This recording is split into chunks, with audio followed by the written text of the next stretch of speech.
चाँद की तो बहुत सारी बातें हम करते हैं, सुनते हैं कविताओं में, निबंधों में, और चाँद की तो क्या ही तारीफ़ करें। और वैसे ही वो चाँद मामा है तो सूरज दादा है, तो मामा के घर चले गए, दादा के पास चलते हैं। आदित्य एल1 को दादा के पास हमने भेजा। और सबसे अगर बड़ी हम बात करें जिसमें जुगुप्सा रहती है, जिज्ञासा रहती है, सालों से वो सूरज को लेके काफ़ी रही है। अगर पुराने इतिहास में अगर देखें कि उसमें भी सूर्य ग्रहण को लेके अलग-अलग तरह की कल्पनाएँ हैं। कहीं पे होता है ड्रैगन खा जाता है, कहीं पे होता है वुल्फ खा जाता है, कहीं उसकी पूजा होती है, साउथ अमेरिका हो, हिंदुस्तान हो, कहीं पर भी। तो सूरज को लेके भी काफ़ी एक उत्सुकता है, और उसको समझना तो इतना ज़रूरी है कि जैसे हम उसी के टुकड़े हैं। जैसे ऑस्कर वाइल्ड की एक कहानी है स्टार चाइल्ड, तो जिसमें वैसे ही तारों से बना हुआ, हम तारों के संतान हैं, वैसे भी हम भी उसी के कहीं न कहीं संतान हैं, क्योंकि हमारा ऑक्सीजन, नाइट्रोजन सब उसी के अंदर कहीं न कहीं किसी तारे के अंदर बना है। तो जैसे हम दादा के पास या पिता तुल्य आदित्य के पास जाए, तो आदित्य एल1 ने वहाँ जाके क्या बताया कि दादा का घर कैसा है, और क्या कुछ जानकारी वहाँ पे मिली है? तो मामा के घर से अब हम लोग दादा के घर में चलते हैं। तो दादा ही है। वो सन जो है वो होल सोलर सिस्टम का फादर है, और उसी के कारण पृथ्वी चल रही है। अगर सूर्य नहीं है तो पृथ्वी भी नहीं रहेगी। तो हमको अपने सूर्य के बारे में जानकारी हासिल करना बहुत ही ज़रूरी है। अब सूर्य पे जानकारी लेने के अनेक तरीके हैं। या तो आप सूर्य के पास जाइए, लेकिन सूर्य का टेम्परेचर बहुत ज़्यादा है तो आप पास जा नहीं सकते। तो हम लोगों ने विचार किया कि भाई बहुत दूर नहीं जाते हैं, पृथ्वी से थोड़ा ही दूर, यानी कि करीब 1% दूरी ऑफ सन अर्थ, जब 15 करोड़ है, उसमें से 15 लाख किलोमीटर हमने बस। तो वहाँ पर अगर हम जा कर के बैठते हैं और कंटिन्यूसली सन को देख सकते हैं, तो उसका कारण यह है कि अब उस ऑर्बिट में हम जैसे पृथ्वी सूर्य के चारों तरफ घूम रही है, ऐसे ही L1 पॉइंट भी सूर्य के चारों तरफ घूम रहा है। तो यहाँ पर बैठने पर हम पृथ्वी का चक्कर नहीं लगा रहे हैं, यानी कि हम 24/7 सन को देख सकते हैं। और इसका ही उपयोग या फ़ायदा कह सकते हैं हम लोगों ने उठाया कि हमने आदित्य L1 मिशन को L1 पॉइंट पर भेजा है। ना ये मिशन जो है ये सन की स्टडी करता है। इसमें 7 एक्सपेरिमेंट्स लगे हुए हैं, जिसमें कि ultraviolet, visible, soft and hard X rays हैं, और कुछ इसमें पार्टिकल मेजरमेंट्स हैं जो कि सन से आ रहे प्लाज्मा की स्टडी करते हैं, जिसमें कि PRL का भी एक इंस्ट्रूमेंट है जिसका नाम है आस्पेक्स। इसके अलावा 2 और इंस्ट्रूमेंट हैं, एक है मैग्नेटोमीटर और एक है पापा। जो आस्पेक्स इंस्ट्रूमेंट है जो कि PRL में बनाया गया है, इसके भी 2 सेंसर्स हैं, एक है स्विस और एक है स्टेप। स्विस जो है वो लो एनर्जी मेजरमेंट करता है, यानी कि करीब फ्यू टेंस ऑफ EV से लेकर के 20 kV के पार्टिकल जो सन से आ रहे हैं उनकी स्टडी करता है। और जो स्टेप है वो 20 kV से 5 MeV पर न्यूक्लियन के पार्टिकल्स की स्टडी करता है ना। हमको ये पता है कि सन से हर समय फोटॉन्स आ रहे हैं और हर समय प्लाज्मा आता है, जिसको हम सोलर विंड बोलते हैं। और ये प्लाज्मा में फ्लक्चुएशंस होते रहते हैं, उसकी वेलोसिटी घटती बढ़ती रहती है, उसकी डेंसिटी घटती बढ़ती रहती है, इसी वजह से मैग्नेटिक फील्ड घटती बढ़ती रहती है।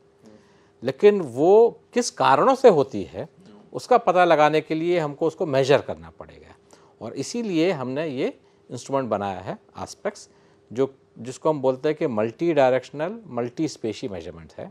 क्योंकि जो सन से प्लाज्मा आ रहा है वो लार्जली प्रोटॉन्स हैं, H+ जिसको बोलते हैं, लेकिन उसके साथ साथ डबली आयनाइज हीलियम आता है साथ में, और minor constituents like less than 1% सब एलिमेंट्स आते हैं। चाहे आप कोई भी एलिमेंट का नाम लीजिए, वो सन से सोलर विंड से के द्वारा आ रहा है।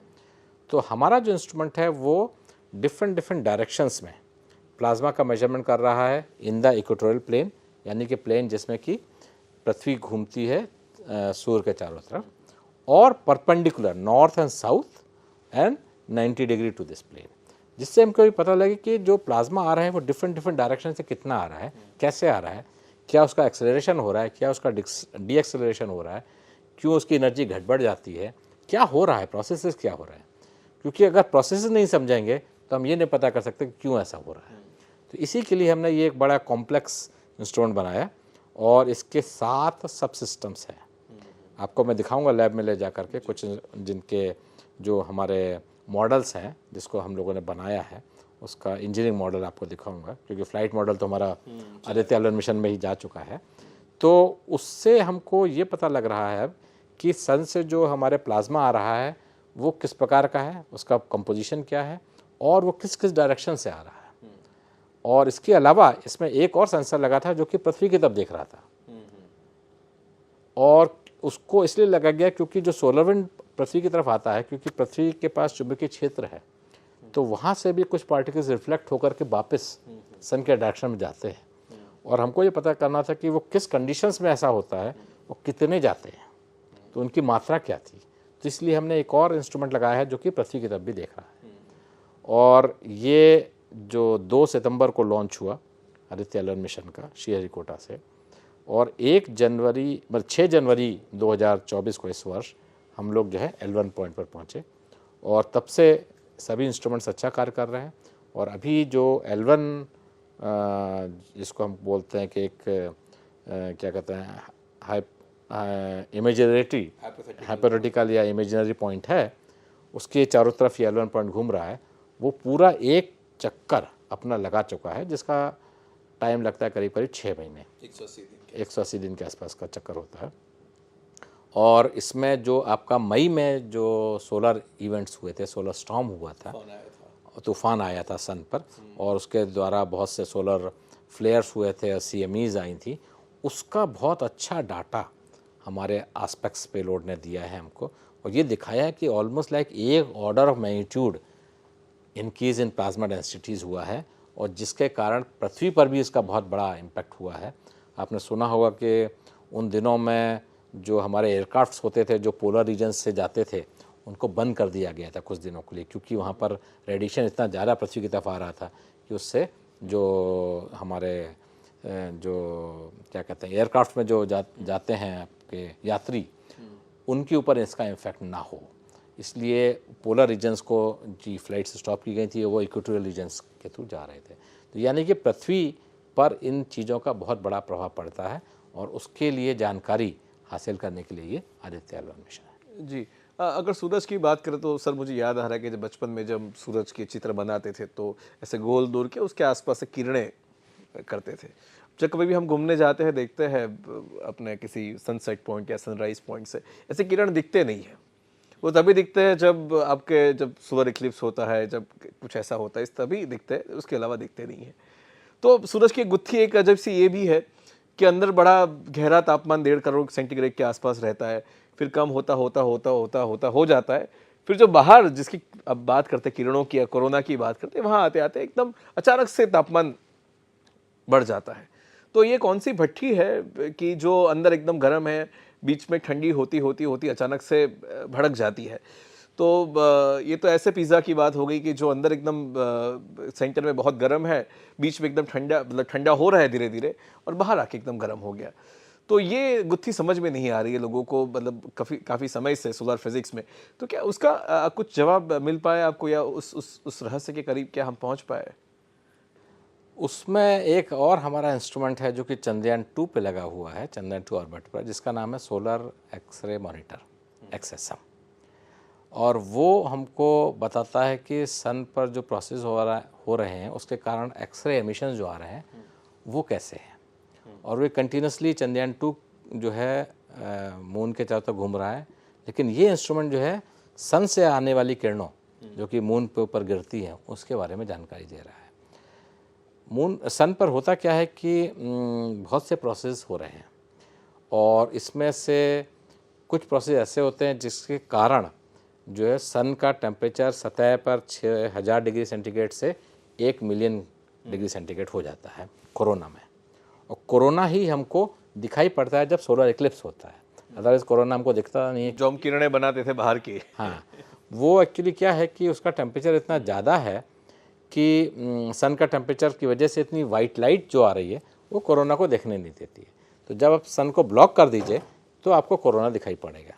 तो आदित्य L1 में एक इंस्ट्रूमेंट है जिसका नाम है VLC, visible line emission coronagraph, यानी कि आप सन की लाइट को ब्लॉक कर दीजिए तो आपको चारों तरफ जो कोरोना है उसकी प्रॉपर्टीज़ के बारे में पता लगेगा। लेकिन ये कोरोना ये बताता है कि टेम्परेचर बहुत ज़्यादा है, लेकिन ये नहीं बताता कि उसमें हो क्या रहा है। तो जो हमारा इंस्ट्रूमेंट था XSM, उसने ये बताया कि सन पर जब ये एक्टिविटीज़ 11 साल में कम या ज़्यादा होती हैं, जिसको हम सोलर साइकिल बोलते हैं। तो deepest minimum of the last century, जो कि करीब 2016, 17, 18 के आसपास की थी, उसमें भी वहाँ पर सोलर फ्लेयर हो रहे हैं सन पे, जबकि हमको दिखता है कि सूर्य बहुत शांत है उस समय पे, लेकिन छोटे छोटे माइक्रो फ्लेयर्स हो रहे थे, नैनो फ्लेयर्स हो रहे थे। वो हमारे इंस्ट्रूमेंट के द्वारा इसलिए बताया जा सका क्योंकि उसकी सेंसिटिविटी सबसे ज़्यादा है। इस समय विश्व में जितने भी एक्सरे मॉनिटर्स लगे हुए हैं, डिफरेंट इंस्ट्रूमेंट्स लगे हुए हैं डिफरेंट मिशंस पर, उसमें सबसे ज़्यादा सफिस्टिकेटेड इंस्ट्रूमेंट जो क्या कहते हैं सफिस्टिकेशन है, वो एक्सएसएम में है, जो कि पीआरएल में बनाया गया। और इसी के कारण हम ये बता सके कि वहाँ पर माइक्रो फ्लेयर्स, जिनको हम बोलते हैं सब ए क्लास फ्लेयर्स हैं, वो हो रहे हैं। एक धारणा है कि शायद ये जो छोटे छोटे फ्लेयर होते हैं जो दिखते नहीं हैं हमको, वही जो है 1 मिलियन के डिग्री केल्विन टेम्परेचर दे रहे हैं। तो अगर बहुत सारे छोटे छोटे हो रहे हैं, तो बोलते हैं ना एक बूंद बूंद से सागर भरता है, तो वहाँ पे ये माइक्रो फ्लेयर ही शायद है जो कि इतनी हीटिंग प्रोड्यूस कर रहे हैं। तो इस प्रकार की नवीन जानकारी हमको चंद्रयान 2 के ऑर्बिटर के इंस्ट्रूमेंट एक्सएसएम से मिली। और इसके साथ साथ हमको ये भी पता लगा कि ये जब फ्लेयर्स छोटे वाले होते हैं, तो ये क्या एक्टिव रीजन्स में होते हैं या फ्लेयरिंग के समय पे ही होते हैं या ऐसे ही होते रहते हैं। तो इसके प्रकार की जो जानकारियाँ मिली हैं, इससे हमको ये पता लगा कि सन पर हर समय फ्लेयर होते रहते हैं, चाहे सोलर मैक्सिमा हो चाहे मिनिमा।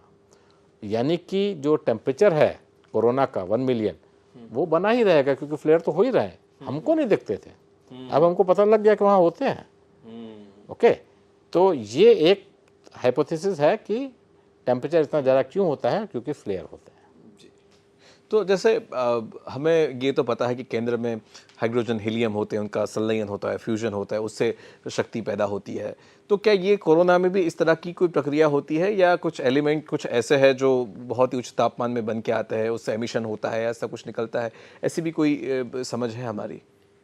वहाँ पर एक्चुअली क्या है कि डेंसिटी बहुत कम है, तो वहाँ पे जो प्रोसेसेस होंगे वो भिन्न प्रकार के होंगे, डिफरेंट होंगे कंपेयर टू जो न्यूक्लियर फिजन हो रहा है। यहाँ पर एक जो प्रोसेस जैसे मैंने बताया माइक्रो फ्लेयर का है, तो फ्लेयर कैसे होता है कि हमारा मैग्नेटिक रिकनेक्शन होता है, क्योंकि जो सन है वो हाईली मैग्नेटिक बॉडी है, और जो मैग्नेटिक फील्ड लाइन से जब रिकनेक्ट करती हैं तो वो प्लाज्मास को एक्सेलरेट कर सकती है, और एक्सेलरेशन के कारण जो है एमिशंस निकलते तो जैसे हम लोग देखते हैं कि जैसे छपाक से बड़ा जो निकलता है, जैसे तालाब में पत्थर डाला हो और बड़ी इस तरह से। राइट। तो इस प्रकार की जो प्रक्रिया होती है, तो यानी कि मैग्नेटिक एनर्जी जो है वो काइनेटिक एनर्जी में कन्वर्ट हो रही है, क्योंकि एनर्जी कंजर्व है, तो एनर्जी का जो स्रोत है वो कहीं से तो होना चाहिए। तो इन प्रोसेसेस में जो फ्लेयर्स होते हैं उसमें magnetic energy gets converted into kinetic energy. Kinetic energy ही हम लोग मेजर कर रहे हैं in forms of thermal energy, temperature के फॉर्म में।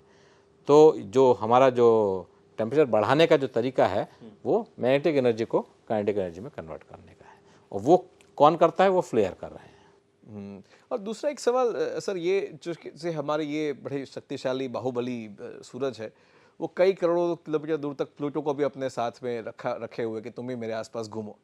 अब इतनी बड़ी बॉडी को भी वो घुमा रहा है, नचा रहा है, उसके केंद्र से एक छोटा सा इलेक्ट्रॉन, छोटा सा फोटोन कैसे उसकी गिरफ्त से निकल के बाहर आ जाता है?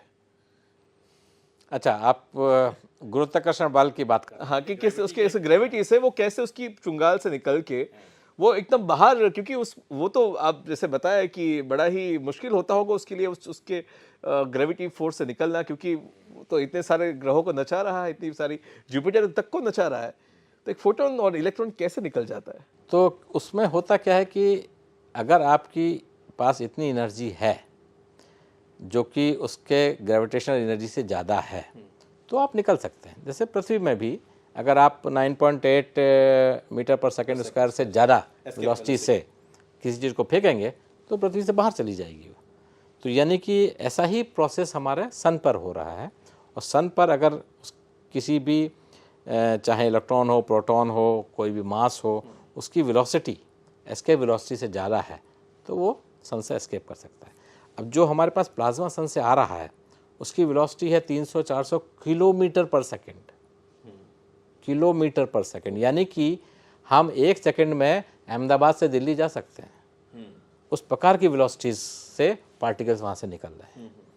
तो उनको वो तो नेचुरली है कि ग्रेविटेशनल पुल से रुकेंगे नहीं, ग्रेविटी उसको होल्ड नहीं कर सकती, तो वो पार्टिकल्स बाहर आ रहे हैं। तो वहाँ पर इसका मतलब ऐसे प्रोसेसेस हो रहे हैं जो इन पार्टिकल्स को एक्सेलरेट कर रहे हैं और सन से बाहर भेज रहे हैं। जी, जैसे आपने सूरज के तूफान की बात करी, अभी हम देख रहे थे कि बहुत सारे हमारे जो विदेशों में रहने वाले दोस्त हैं, कनाडा में या ब्रिटेन में, सब ने आसमान का रंग बदलते हुए देखा और इस तरह से काफ़ी सीरियस इवेंट माना गया। क्या जैसे फिजिक्स में या हम कहते हैं कैरिंगटन इवेंट जिसको बोलते हैं, जो 1859 के आसपास हुआ था, कि पहली बार आदमी ने देखा कि टेलीग्राफ के जो वायर है सारे जल रहे हैं, सारा कम्युनिकेशन नेटवर्क फेल हो रहा है। उस लेवल का इवेंट क्या उसको हम मान सकते हैं कि इतना बड़ा इवेंट है जो 19वीं शताब्दी में पहली बार कहीं नोट किया गया था?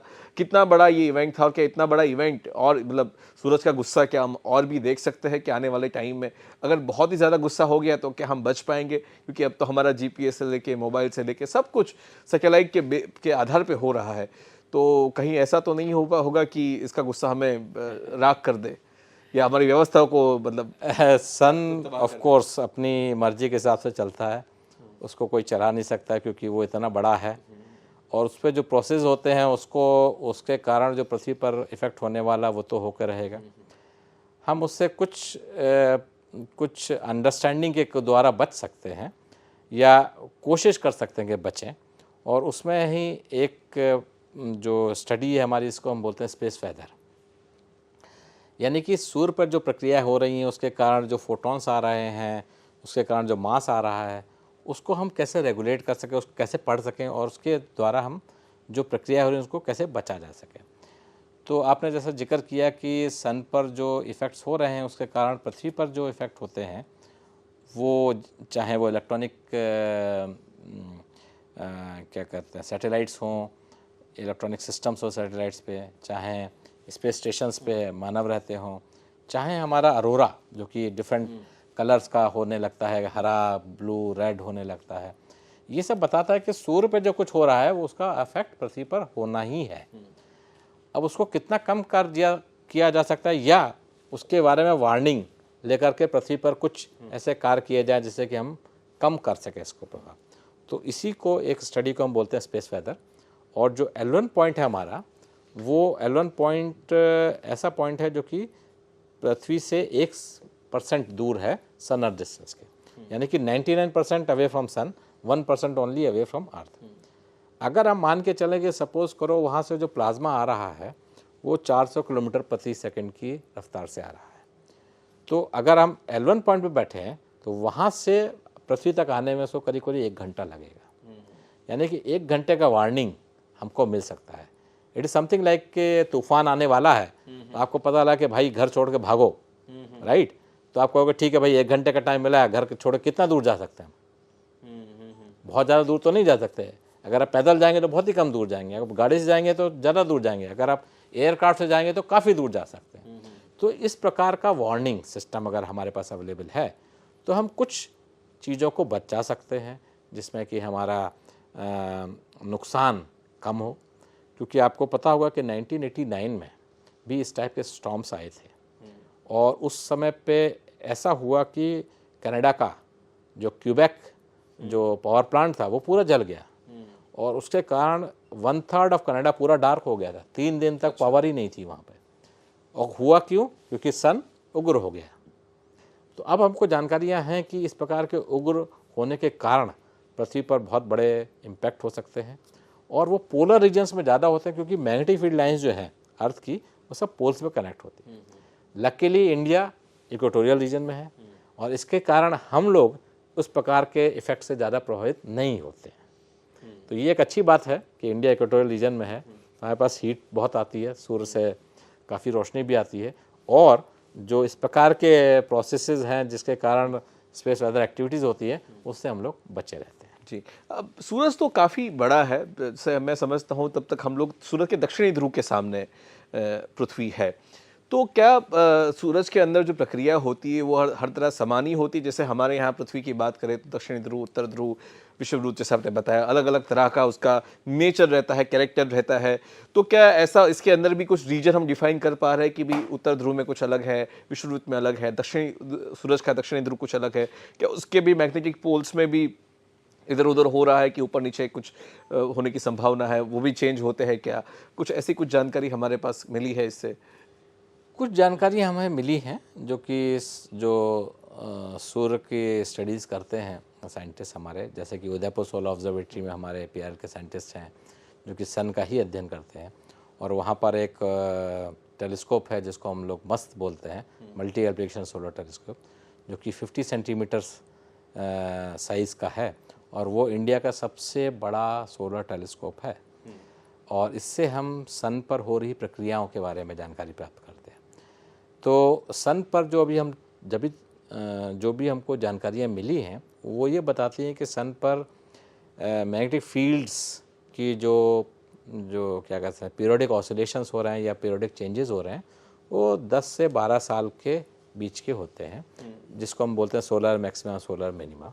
और वो इसलिए होते हैं कि जो सन स्पॉट्स हैं वो इक्वेटर पे बनते हैं, फिर धीमे धीमे पोल्स की तरफ जाते हैं, माइग्रेशन करते हैं, क्योंकि सन जो है वो फ्लूइड बॉडी है, सॉलिड नहीं है जैसे अर्थ है, तो यहाँ पे माइग्रेशंस होता रहता है। और जो सन है जो अपने एक्सिस पे घूम रहा है, यानी उसमें इक्वेटोरियल रीजन में ज़्यादा मूवमेंट है कंपेयर टू पोलर रीजन, यानी कि डिफरेंशियल मूवमेंट भी हो रहा है। और उसके कारण जो है मैग्नेटिक फील्ड जो ट्विस्टेड होती है, और उस ट्विस्टेड के कारण एक साइक्लिक मोशन हो रहा है सन पर, जिसको हम 11 साल की सोलर साइकिल बोलते हैं। अब ये सोलर साइकिल जो है हमको बताती है कि सन जब अभी इधर सन एक्टिव बहुत ज़्यादा हो गया है, इसी के कारण हमको फ्लेयर्स हो रहे हैं, कोरोना मास इजेक्शंस हो रहे हैं, लेकिन जब सन अपने मिनिमम पीरियड में जाता है तो ये एक्टिविटियाँ कम हो जाती है, और इस प्रकार का उग्र प्रभाव जो सन दिखाता है वो कम हो जाता है। तो इसके बारे में जानकारी हमको हो चुकी है, काफ़ी कुछ जानकारी मिली है ग्राउंड बेस्ड ऑब्जर्वेशन से, स्पेस बेस्ड सैटेलाइट्स के द्वारा, कि ये किस प्रकार से हो रही हैं, कितनी इनकी पीरियोडिसिटी है, कितना ये ऊपर नीचे होता है, ये सब अभी जानकारियाँ हमको काफ़ी कुछ हो चुकी हैं।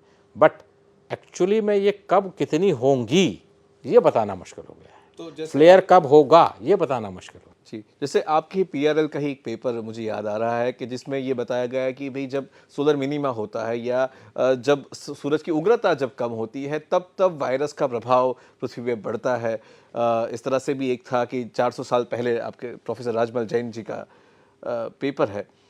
तो क्या इस बात से भी कोई संभावना, हम जैसे ये वायरस है उसके पहले जब प्लेग और ये सब भी आया था तब भी सोलर मिनीमा का पीरियड चल रहा था, जब सूरज उग्र कम था, धरती पे ताप कम पड़ रहा था, तो ऐसा कोरिलेशन वाला भी एक पेपर कहीं पे पढ़ा था।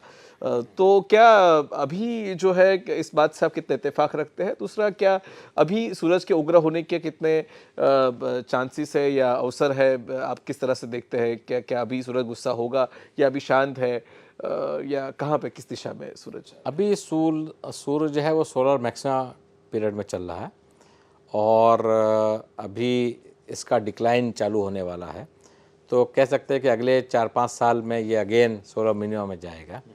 और जहाँ तक क्या कह सकते हैं वायरसेस या बैक्टीरियाज की जो बढ़ोतरी होती है सोलर मिनिमा पीरियड में, उसका कुछ कोरिलेशन हो सकता है, ऐसा नहीं है कि नहीं हो सकता, क्योंकि अंततोगत्वा कुछ ना कुछ आपस में कोरिलेशन तो रहता ही है। और उसका एक कारण ये भी हो सकता है कि जब सोलर एक्टिविटी मिनिमा होती है तो जो बाहर के चार्ज पार्टिकल्स हैं वो पृथ्वी की तरफ आ सकते हैं, जिसमें कॉस्मिक रेज आती हैं। कॉस्मिक रेज की इंटेंसिटी भी सोलर रेडिएशन के द्वारा या सोलर विंड के द्वारा मॉड्यूलेट होती हैं। तो अगर सन एक्टिव है तो कॉस्मिक रेज कम आती हैं, सन कम है, एक्टिविटी कम है तो कॉस्मिक रेज ज़्यादा आती है।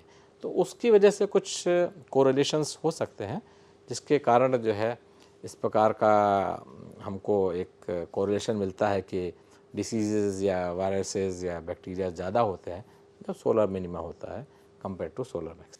जी, अगर इसी की बात निकली है तो स्पेस साइंस की बात करें तो पीआरएल एस्ट्रोकेमिस्ट्री जो अवकाश में जो रसायन विज्ञान है, जिस तरह से उसमें भी काफ़ी अच्छा प्रदर्शन कर रहा है, उसमें अच्छे शोध संशोधन हो रहे हैं, तो उसको लेकर आप बताइए कि क्या क्या संशोधन हो रहा है और किस तरह से वो संशोधन पृथ्वी पर जीवन पर हमारी समझ को और बेहतर कर सकते हैं। या एस्ट्रोकेमिस्ट्री में जो पीआरएल में कार्य हो रहा है उसका उद्देश्य है कि हम ये पता करें कि लो टेम्परेचर पर किस प्रकार की रासायनिक क्रियाएं होती हैं, केमिस्ट्री होती है, केमिकल रिएक्शंस होते हैं, और उसके कारण क्या ऐसी चीज़ें होती हैं जो कि हमको नहीं पता है, या हम शायद दिख रही हों लेकिन हम समझ नहीं पा रहे कि क्या हो रहा है। तो हमारे यहाँ इंस्ट्रूमेंट्स हैं जो कि अल्ट्रा कोल्ड केमिस्ट्री के ऊपर कार्य कर रहे हैं, जहाँ पर हम टेम्परेचर्स जो है करीब करीब 4 केल्विन तक का लेके जाते हैं, और वहाँ पर पहुँचने के बाद हम ये देखते हैं कि वहाँ पर क्या कोई रिएक्शंस होती हैं, और अगर उस 4 डिग्री केल्विन के आइस को अगर हम हीट करें तो उसमें कुछ प्रक्रियाएं होती हैं, उसमें किस प्रकार की बॉन्डिंग्स में चेंजेस आते हैं, जिसकी वजह से विभिन्न एमिशंस को अब्जॉर्ब किया जा सकता है या एमिट किया जा सकता है। तो अभी जो हमारे पास जानकारियाँ मिली हैं उसमें हमको ये लगा है कि बहुत से ऐसे मॉलिक्यूल्स हैं जिनकी जो फेजेस हैं वो लो टेम्परेचर्स पे अलग होती हैं और हाई टेम्परेचर्स पे अलग होते हैं, और कुछ ऐसे हैं जो कि लो टेम्परेचर से जब हाई टेम्परेचर में जाते हैं तो फेज चेंज करता है, और फिर फर्दर हाई टेम्परेचर में जाते हैं फिर वापस उसी फेज में आ जाता है। इसका मतलब क्या है कि अगर हम किसी उस मॉलिक्यूल को किसी आउटर प्लैनेट्स के ऊपर, किसी सैटेलाइट्स के ऊपर अगर देख रहे होंगे तो शायद उसका फेज़ ये शायद हमको बता पाए कि वहाँ पर टेम्परेचर क्या है, या टेम्परेचर के द्वारा हम ये पता कर सकते हैं कि वहाँ पर फेज़ क्या होगा। जैसे अब हबल स्पेस टेलीस्कोप है जो कि जुपिटर के सैटेलाइट्स या सैटर्न के सैटेलाइट्स या नेपच्यून के सैटेलाइट्स को देखता है, उनका टेम्परेचर बहुत लो है, तो वहाँ पर हमको जो एमिशंस दिखाई पड़ रहे हैं वो एमिशंस के द्वारा अगर हम पता करते हैं वहाँ पे कौन सा मॉलिक्यूल होगा जो इस प्रकार के एमिशन दे रहा है, तो हमको पता ही चल रहा है कि कौन सा मॉलिक्यूल है ये। लेकिन हमारी जो लो टेम्परेचर एस्ट्रोकेमिस्ट्री है उसने बताया कि नहीं ये तो ओजोन हो सकता है, या ये फलाना मॉलिक्यूल है एक्चुअली जो ये एमिशन दे रहा है। क्यों? क्योंकि वहाँ पे टेम्परेचर इतना लो है कि इस फेज में होने के कारण ये एमिशन दे रहा है। तो ये जो जानकारियाँ हैं ये बहुत ही नवीन जानकारियाँ हैं जो कि हमको पहले नहीं थी, और उससे ये पता लग रहा है कि एक ही मॉलिक्यूल डिफरेंट फेजेस में डिफरेंट टेम्परेचर में रह सकता है, और उसके कारण जो एमिशन दे रहा है वो अलग है। तो इसी से मुझे एक अभी की बात याद आई, हालांकि ये थोड़ा विषय से जाएंगे, लेकिन क्योंकि जिज्ञासा भी है। अभी एक डार्क ऑक्सीजन के बारे में हमने सुना कि जिस तरह से जहाँ पे सनलाइट नहीं भी पहुँचती है, ऐसे समुद्र के नीचे भी ऑक्सीजन प्राप्त हुई है, ऑक्सीजन हमें मिली है जिसको डार्क ऑक्सीजन भी कहते हैं, जो शायद वहाँ फोटोसिंथेसिस नहीं है फिर भी वहाँ पे ऑक्सीजन का मिलना। तो अगर आपको इसके बारे में जानकारी है तो क्या हम ऐसे इवेंट को भी समझ पाएंगे कि जहाँ पे सूरज की रोशनी के बिना भी ऑक्सीजन बन पाती है, या फिर उसका हम प्रादुर्भाव देख सकते हैं? ऑक्सीजन खाली फोटोसिंथेसिस के द्वारा ही प्रोड्यूस नहीं होती है। ये ऑक्साइड्स जो हैं जितने भी, जैसे आप मून पे देखें, मून पर भी सब ऑक्साइड्स हैं। तो अगर आप एलिमेंटल कंपोजिशन की बात करें तो मून पर करीब करीब 40% ऑक्सीजन है, बट वो ऑक्सीजन के फॉर्म में नहीं है, ऑक्साइड्स के फॉर्म में है। क्योंकि ऑक्सीजन जो है वो काफ़ी रिएक्टिव एटम है, और वो कभी भी अपने सिंगल एटम स्टेट में नहीं रहता है, तो वो ऑक्साइड बना देता है। ओ नहीं रहेगा, O2 हो जाएगा, और या फिर ओ किसी रिएक्ट करके aluminium oxide, magnesium oxide, carbon मतलब आयरन ऑक्साइड, पोटेशियम ऑक्साइड बना देगा। तो ऑक्साइड को अगर आप ब्रेक करें तो आप ऑक्सीजन ले सकते हैं। तो हमारा जो आप बात कर रहे हैं कि आप समुद्र की सतह पर भी जाते हैं तभी ऑक्सीजन मिल सकता है, वो शायद फोटोसिंथेसिस वाला ऑक्सीजन नहीं होगा, वो ऑक्साइड से निकला हुआ ऑक्सीजन हो सकता है। जैसे कि आप कैल्शियम कार्बोनेट है, जी लाइम, जिसको जो कोरल्स रीफ्स, हाँ चूना जिसको बोलते हैं, अगर आप चूने को हीट करेंगे तो क्या निकलेगा? उसमें कार्बन डाइऑक्साइड निकलेगा, उसमें ऑक्सीजन भी निकलेगा, बिकॉज कैल्शियम CaCO3 है, तो CaO बन जाएगा, तब भी O2 निकलेगा, उसमें से ऑक्सीजन निकलेगा अगर आप हीट करते हैं उसको, राइट। तो ऑक्सीजन निकालने के विभिन्न तरीके हैं, और वो प्रक्रिया कोई फोटोसिंथेसिस के द्वारा ही नहीं, कुछ और प्रक्रियाओं के द्वारा भी निकाली हो सकती है। અમદાવાદ PRLના નિદેશક અનિલ ભારદ્વાજ સાથેનો સંવાદનો ભાગ 3 નિહાળો આવતા શનિવારે બપોરે 2 કલાકે માત્ર DD ગિરનાર અને DD ન્યૂઝ ગુજરાતીની YouTube ચેનલ પર।